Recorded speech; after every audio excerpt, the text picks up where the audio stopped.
5 కోట్ల మంది ప్రజలు ఎంత సంతోషంగా ఉన్నారంటే అండి, చాలా సంతోషంగా ఉన్నారు. రాష్ట్రం సర్వనాశనం చేశాడు. మళ్ళా ఇప్పుడు చంద్రబాబు గారు వచ్చి గాడిలో పెట్టారు. చూడండి ఎంత బ్రహ్మాండంగా ఉందో అసలు. అమరావతి చూడండి క్లీన్ అండ్ నీట్. 2 నెలలు బట్టి ఇవాళకి 82 రోజులు అవుతుందండి గవర్నమెంట్ వచ్చి. ఎంత బ్రహ్మాండంగా చేస్తున్నారండి పరిపాలన చంద్రబాబు గారు. అసలు సిగ్గుండాలండి వీళ్ళకి, జగన్మోహన్ రెడ్డికి, అంబటి రాంబాబుకి, మాజీ మినిస్టర్లకి, మాజీ ఎమ్మెల్యేలకి ఏమన్నా ఉందండి అసలు. పోలవరం గురించి ఏంటండి అసలు మాట్లాడేవాళ్ళు. అసలు పోలవరం గురించి అవుట్ఫిట్ ఎంత తెలుసండి అంబటి రాంబాబుకి, ఇన్ఫుట్ తెలుసండి. కాఫర్ డ్యామ్ అంటే ఏంటో చెప్పమనండి, పోలవరం అంటే ఏంటో చెప్పమనండి. అసలు కొన్ని లక్షల కోట్లు మింగేశారు, రాష్ట్రం సర్వనాశనం చేశారు వీళ్ళు. మళ్ళీ ఇప్పుడు చంద్రబాబు గారు వచ్చిన తర్వాత గాడిలో పెట్టారు. ఇప్పుడన్నా 11 వచ్చినాయి, నెక్స్ట్ వస్తే 1 సీటు లేదంటే 0. అది వాళ్ళ పరిస్థితి. ఆ విషయం పక్కన పెడితే ఆయన జగన్మోహన్ రెడ్డి గారు అంటున్నారు, నన్ను చూస్తే కూటమి ప్రభుత్వానికి అటు 95 సీఎంకి ప్యాంట్లు తడిసిపోతున్నాయని అంటున్నాను. నిజంగానే ప్యాంట్లు తడుతున్నాయి అనుకుంటున్నారా? ఎవరికి ప్యాంట్లు తడుస్తున్నాయో మీకే తెలియాలి, మాకంటే ఎక్కువ మీకు తెలుసు, ప్రజలకు తెలుసు. జగన్మోహన్ రెడ్డిని చూస్తే ప్యాంట్లు తడుస్తున్నాయా? ఎందుకు తడిసేయండి ప్యాంట్లు? వీళ్ళు చేసిన తప్పులకి ప్యాంట్లు తడుస్తున్నాయి, వీళ్ళకి తడుస్తున్నాయి ప్యాంట్లు. ప్రజలకి, మా ముఖ్యమంత్రి గారికి, మా ఎమ్మెల్యేలకి, మా మినిస్టర్లకి ఎందుకు తడిసేయండి ప్యాంట్లు? ఏమన్నా పద్ధతి ఉందండి మాట్లాడతాక? అసలు ఎంత చండాలం చేశారండి రాష్ట్రాన్ని, అసలు దోచుకుని తినేశారు అసలు. మరి రాష్ట్ర నడిబొడ్డైన విజయవాడలో మాజీ ఏదైతే పోలీస్ ఆఫీసర్లు ఉన్నారో నాయకులు వంతపాడి ఒక హీరోయిన్ తీసుకొచ్చి 18 రోజుల పాటు వాళ్ళ కస్టడీలో పెట్టుకొని ఏం చేశారంటారు? మామూలుగా అయితే ఎవరినైనా అరెస్ట్ చేసినా ఏదైనా చేసినా కూడా వితిన్ 24 అవర్స్లో కోర్టుకు సబ్మిషన్ చేయాలా, రిమాండ్కి తరలిస్తారు. మినితా అనే అమ్మాయి బాంబేలో టీవీ సీరియల్ అమ్మాయి, ఏమండి, కుక్కల నాగేశ్వరరావు కొడుకు సజ్జల రామకృష్ణారెడ్డి, మన ఐపీఎస్ పోలీస్ ఆఫీసర్లు 4 ఉన్నారు. ఎంత చండాలం చేశారండి అసలు ఆ అమ్మాయి జీవితాన్ని. అసలు ఫాల్స్ కేసులు పెట్టి విజయవాడ సభ్యులకు పంపించారు. పద్ధతేనండి అది? అంటే వీళ్ళు చెప్పినట్టు వింటే విన్నట్టు, లేదంటే ఫాల్స్ కేసులు పట్టి రాష్ట్రాన్ని, ఆడప్రజల్ని, రాష్ట్రం సర్వనాశనం చేశారు ఆడపిల్లల వ్యవహారంలో. ఇంకేంటండి ఇంక అసలు ఏమైనా బుద్ధి ఉందండి అసలు వీళ్ళకి? కానీ మరి మహిళా సాధికార పార్టీ అని చెప్పుకుంటారు. అన్నీ వస్తున్నాయి, నేను రాత్రి టీవీ నేను చూశాను నేను. ఏమండి అన్నీ వస్తాయి, సబ్జెక్టులు అన్నీ బయటకు వస్తాయి. ఒక్కొక్కరికి నోటీసులు వెళ్తున్నాయి, మెల్లిగా నోటీసులు వెళ్తాయి. ఎవ్వరిని వదిలిపెట్టరు చంద్రబాబు గారు. సీఎంఓ ఆఫీస్ నుంచి రాత్రి అందరికీ నోటీసులు రెడీ చేస్తున్నారు. చూడండి ఒక్కొక్కరి జీవితాలు ఎలా అయిపోతాయో. వీళ్ళు చేసిన తప్పుకి దండన తప్పదు. కానీ వైసీపీ నాయకులు అంటున్నారు రాజ్యాంగం హరించే విధంగా ఉంది, పోలీస్ ఆఫీసర్ల మీద చర్యలు తీసుకోవడానికి సమర్థించట్లేదు కదా, మరి దాన్ని ఎలా చూస్తారు? ఎందుకు తీసుకోరండి? తీసుకుంటారు. అంటే ఇప్పుడు ఆమ్లెట్ వేయంగానే ఉడకాలి కదండి, ఆమ్లెట్ ఉడకాల, తినాలా, చాలా సబ్జెక్ట్ ఉంటుంది కదండి. అమ్మటంటే అంటే వీళ్ళేమో 5 సంవత్సరాలు అయిపోయింది చేసి, ఆ అమ్మాయి జీవితం నాశనం చేశారు. ఈ ప్రజల మీద, మా ఎమ్మెల్యేల మీద, మా మినిస్టర్ల మీద పడి ఏడుస్తున్నారు ఇప్పుడు వీళ్ళు. పద్ధతి కాదు కదండి అది. అంటే వాళ్ళు అనేది ఏంటంటే మా గవర్నమెంట్లో బాగానే ఉంది, అంత ఈ గవర్నమెంట్ ఏంటి బాగుందండి? గవర్నమెంట్లో రాష్ట్రం సర్వనాశనం చేశారు. కరెంటు బిల్లులు చూడండి, 9 సార్లు పెంచారు కరెంటు బిల్లులు. నాకు చంద్రబాబు గారు ఉన్నప్పుడు 1600, 1700 వచ్చింది. ఇవాళ 9600 వచ్చింది నాకు కరెంటు బిల్లు. ఒక ఏసీ, 4 ట్యూబ్లైట్లు, 2 ఫ్యాన్లు, 9670 రూపాయలు వచ్చింది కరెంటు బిల్లు నాకు.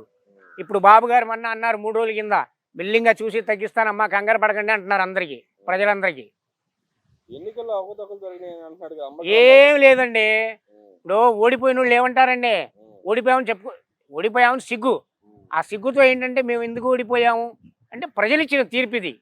నేను 3.5 సంవత్సరాలు బట్టి చెప్తున్నా నేను.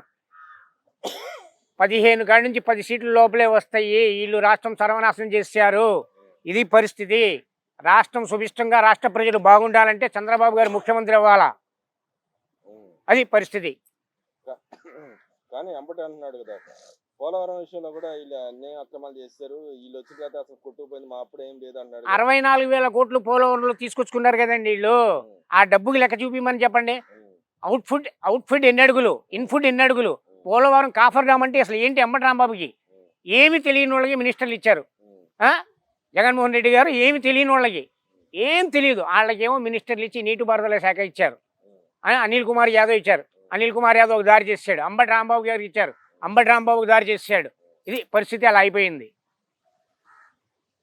మరి రాష్ట్రంలో అభివృద్ధి ఏ విధంగా ఉందని అనుకుంటున్నారు మీరు? బ్రహ్మాండంగా ఉందండి. చూడండి అభివృద్ధి ఏంటి ఇప్పుడు 3 నెలలే కదండి, ఇంకా ముందు చూడండి ఎలా ఉండదు అసలు. అభివృద్ధి బ్రహ్మాండంగా ఉంది. సర్వనాశనం అయిపోయిన రాష్ట్రాన్ని మళ్ళీ బాబు గారి గాడిలో పెట్టి మిల్లింగా మొదలు పెట్టుకుని మిల్లింగా చేసుకుంటూ వస్తున్నారు. మరి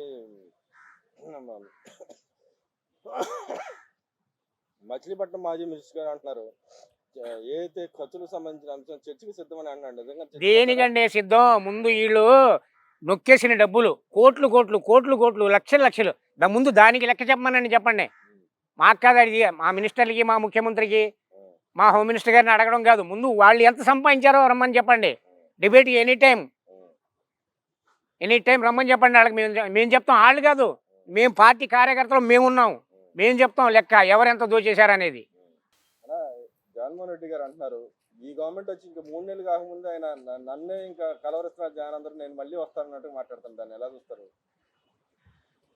2019లో జగన్మోహన్ రెడ్డికి ఒక ఛాన్స్ ఇవ్వండి, నేను పరిపాలన ఎలా ఉంటుందో చూపిస్తానని చెప్పేసి మోసపూరిల హామీలతోటి జగన్మోహన్ రెడ్డి అధికారంలోకి వచ్చాడు. అది ప్రజలందరికీ తెలుసు. 2019 నుంచి 24 వరకు ఆయనకి టైం ఇచ్చారు.